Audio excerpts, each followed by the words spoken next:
Okay, now I've got a situation where I'm going to have to cope the shoe molding into the existing molding, and I have these pieces cut to what I think would be the right length, and I'm at the shop cutting some molding. So I've got a note here to cope this end. That's going to be for the right cabinet, and then I need to cope that end right there. So in order to cope these, I know a lot of people use coping saws and whatnot, and sometimes I use my belt sander, but very rarely do you get really great results using coping saws for like this type of molding. And what I like to do, in order to get that type of a result, I actually go to a tool that I don't use very often, but I got it for the sole purpose of scribing. I actually got it to scribe trim around cabinets, and so what I use it specifically for this is to actually cope that guy right there, and look at how sweet that is. So when you put that on, this is what you're left with: a really nice cope. Look at how nice that is. So that thing is beautiful, right? Just sitting there, and you can really, it's really hard to achieve those results with anything other than this method, just because of the way that it's perfectly rounded, and you just can't get that look. You can get close, but it's not going to be like really good. Now the way that I achieve this is I actually use this tool with a drum attached. The drum is the perfect size, and this is 3/4 inch. The 1 inch is too big for this particular molding. Now again, this is 3/4 inch baseboard, so it's like 3/4 by 3/4 roughly. Now the way you put this in, you don't put it in like this, right? You think that you do, but after you miter it, let me show you. See this piece here? This is mitered. This is ready for the cope.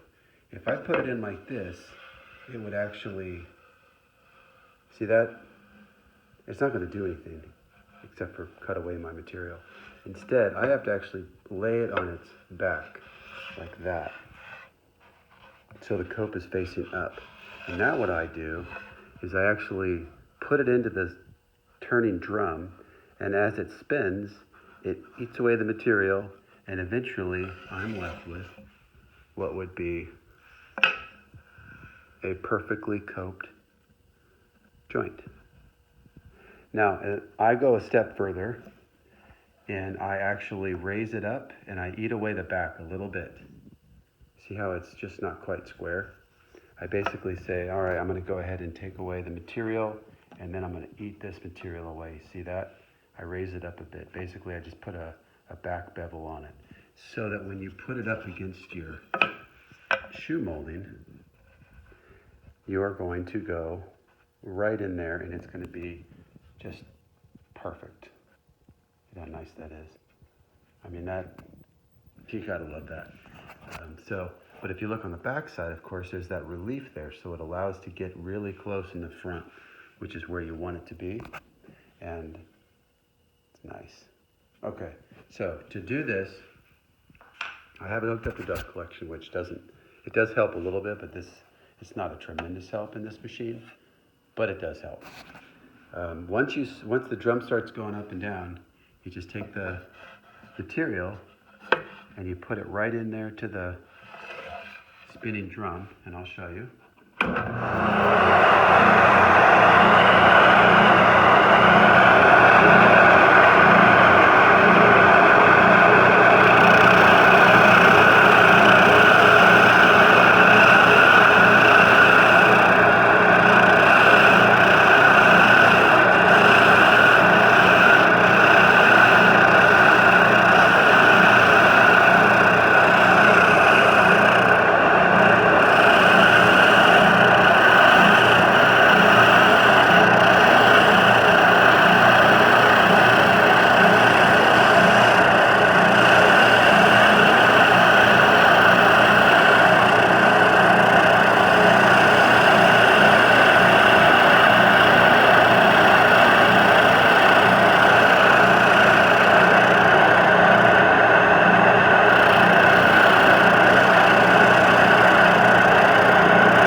So you guys know what pine does to sanding discs and stuff, belts. It gums it up pretty good. So sometimes it's good to clean it with a little crepe stick.